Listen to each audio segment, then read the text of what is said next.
নমস্কার বন্ধুরা, সম্পাস রান্নাঘরে আপনাদের সকলকে স্বাগত। আজ আমি কোনো রান্নার রেসিপি নিয়ে আসিনি। আজকে আমি প্রত্যেক বছর শীতকাল শেষ হওয়ার আগে যখন বাজারে কড়াইশুঁটি খুব সস্তা হয়, প্রায় 20-25 টাকা কিলো হয়, তখন আমি বাজার থেকে কড়াইশুঁটি কিনে এনে কিভাবে ফ্রিজে রেখে দীর্ঘদিন সংরক্ষণ করে রাখি সেটাই আজ আপনাদের শেয়ার করলাম। তাই ভিডিওটা স্কিপ না করে পুরোটা দেখার অনুরোধ রইল। কড়াইশুঁটি সংরক্ষণ করে রাখার পদ্ধতিটা কেমন লাগলো আমাকে কমেন্ট করে জানাতে ভুলবেন না। ভালো লাগলে লাইক বাটনটা প্রেস করে দেবেন, আর আপনাদের বন্ধুদের মধ্যে আমার ভিডিওটাকে শেয়ার করে দেবেন। আর আমার নতুন বন্ধুদের কাছে অনুরোধ, আমার চ্যানেলটাকে সাবস্ক্রাইব করে পাশে থাকবেন। আর আমার চ্যানেলে নতুন নতুন রেসিপি দেখার জন্য পাশে থাকা ছোট্ট বেল আইকনটাও প্রেস করে দেবেন। চলুন আর কথা না বাড়ি, কীভাবে আপনারাও দীর্ঘদিন কড়াইশুঁটি ফ্রিজে রেখে সংরক্ষণ করে রাখবেন জেনে নেওয়া যাক। কড়াইশুঁটি ফ্রোজেন করার জন্য আমি এখানে 1 কেজি ফ্রেশ কড়াইশুঁটি নিয়েছি। আর কড়াইশুঁটিগুলো একটু দানা দেখে নিয়েছি, একটু মোটা দানা দেখে কড়াইশুঁটিগুলো নেবেন। এবার এই কড়াইশুঁটিগুলোকে আমি ছাড়িয়ে নিচ্ছি।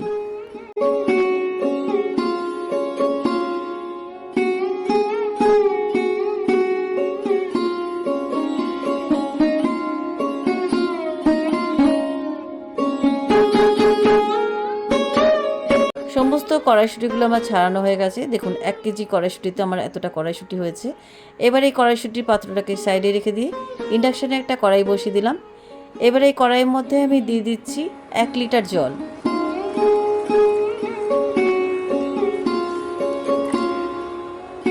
এবার এই জলের মধ্যে দিয়ে দিচ্ছি 1 চামচ লবণ, আর দিয়ে দিচ্ছি 1 চামচ চিনি। এবার এই চিনি আর লবণ জলের মধ্যে খুব ভালো করে মিশিয়ে দিচ্ছি। জলের মধ্যে লবণ চিনি ভালোভাবে মিশে গেছে। এবার আমি আগে থেকে ছাড়িয়ে রাখা কড়াইশুঁটিগুলো জলের মধ্যে দিয়ে দিলাম। জলের মধ্যে আমি 2 মিনিট কড়াইশুঁটিগুলো সেদ্ধ করে নেব। এখন কড়াইশুঁটিগুলো নিচের দিকে রয়েছে, একটু বাদেই কিন্তু কড়াইশুঁটিগুলো জলের উপর ভেসে উঠবে, তখন আমরা নামিয়ে নেব।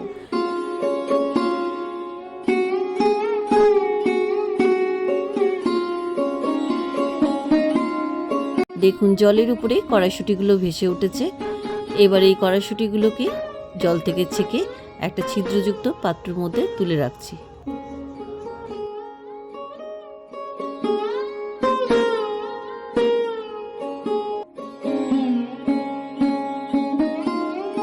জল থেকে ছেঁকে সমস্ত কড়াইশুঁটিগুলো পাত্রের মধ্যে তুলে নিলাম। এবার একটা কাচের পাত্র নিলাম। এবারে কাচের পাত্রের মধ্যে আমি দিয়ে দিচ্ছি ঠান্ডা জল। এবার এই জলের মধ্যে আমি দিয়ে দিচ্ছি বেশ খানিকটা বরফ কুচি। এবার এই বরফ ঠান্ডা জলের মধ্যে সেদ্ধ করে রাখা কড়াইশুঁটিগুলো দিয়ে দিলাম। এই বরফ ঠান্ডা জলের মধ্যে সেদ্ধ করে রাখা কড়াইশুঁটিগুলো সঙ্গে সঙ্গে দিলে পরে কুকিং প্রসেসটাও বন্ধ হবে আর কড়াইশুঁটিগুলো সবুজ থাকবে। এবার এই বরফ জলের মধ্যে আমি কড়াইশুঁটিগুলো 5 মিনিট ভিজিয়ে রাখছি।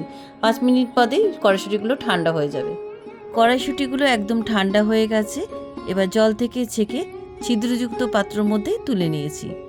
এবার এই কড়াইশুঁটিগুলোকে আমি হাওয়াতেই শুকিয়ে নেব। তার জন্য একটা সুতির কাপড় পেতে নিলাম। এবার আমি সুতির কাপড়ের উপরে কড়াইশুঁটিগুলোকে ছড়িয়ে দিচ্ছি। এবার আমি কড়াইশুঁটিগুলোকে হাত দিয়ে চারিদিকে ছড়িয়ে দিচ্ছি, যাতে জলটা ভালোভাবে শুষে নেয়। এইভাবে আমি কড়াইশুঁটিগুলোকে 2 থেকে 3 ঘন্টা ছায়া জায়গায় শুকিয়ে নিচ্ছি। আপনারা চাইলে ফ্যানের তলাতেও শুকিয়ে নিতে পারেন। এবার ওপর থেকে একটু একটা সুতির কাপড় দিয়ে কড়াইশুঁটির উপরে জলটা আমি ভালোভাবে মুছে নিচ্ছি।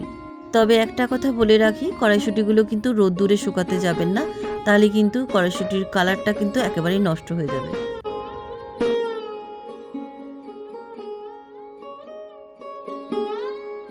প্রায় 3 ঘন্টা পরে দেখুন কড়াইশুঁটির জলগুলো কিন্তু একদম শুকিয়ে গেছে। এবারে এই কড়াইশুঁটিগুলো আমি একটা কাঁচের জারের মধ্যে ভরে নিচ্ছি, আর এরকম জিপলক প্যাকেটের মধ্যে ভরে নিচ্ছি। আপনারাও কিন্তু এরকম জিপলক প্যাকেটের মধ্যে ভরে নিতে পারেন। এবার আমি প্রথমে কাঁচের জারের মধ্যে কড়াইশুঁটিগুলোকে ভরে নিচ্ছি।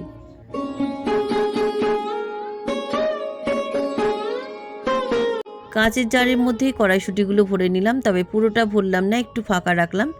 এইভাবে কাঁচের জারের মধ্যে ভরে ফ্রিজে রেখে আপনারা দীর্ঘদিন কড়াইশুঁটিগুলো রান্নায় ব্যবহার করতে পারেন। এবার আমি জিপলক প্যাকেটের মধ্যে কড়াইশুঁটিগুলো ভরে নিচ্ছি, তবে পুরোটা ভরবো না, অল্প একটু ফাঁকা রেখে আমি কড়াইশুঁটিগুলো ভরবো। দেখুন জিপলক প্যাকেটের মধ্যে অল্প একটু ফাঁকা রেখে কড়াইশুঁটিগুলো ভরে নিলাম। এইভাবে প্রত্যেকটা জিপলক প্যাকেটের মধ্যে কড়াইশুঁটিগুলো ভরে নিচ্ছি।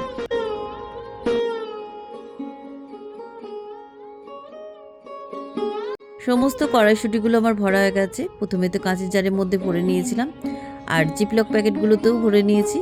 দেখুন এইভাবে জিপলক প্যাকেটের মধ্যে ভরে আপনারা ডিপ ফ্রিজে রেখে আপনারা 1 বছরের বেশি কড়াইশুঁটি খেতে পারবেন। কেমন লাগলো আজকের দীর্ঘদিন সংরক্ষণ করে রাখা এই কড়াইশুঁটির রেসিপি। এখন বাজারে কড়াইশুঁটি খুব সস্তা, তাই বেশি করে কড়াইশুঁটি কিনে নিয়েছি। এইভাবে দীর্ঘদিন সংরক্ষণ করে ফ্রিজে রেখে খেতে পারেন। রেসিপিটা কেমন লাগলো আমাকে কমেন্ট করে জানাতে ভুলবেন না। ভালো লাগলে লাইক বাটনটাও প্রেস করে দেবেন, আর আপনাদের বন্ধুদের মধ্যে আমার ভিডিওটাকে শেয়ার করে দেবেন। আর আমার নতুন বন্ধুদের কাছে অনুরোধ, আমার চ্যানেলটাকে সাবস্ক্রাইব করে পাশে থাকবেন। আর আমার চ্যানেলে নতুন নতুন রেসিপি দেখার জন্য পাশে থাকা ছোট্ট বেল আইকনটাও প্রেস করে দেবেন। আজ তাহলে চলি, আবার একটা নতুন দিনে নতুন রেসিপি নিয়ে আপনাদের কাছে চলে আসব। সবাই ভালো থাকবেন, সুস্থ থাকবেন। ধন্যবাদ।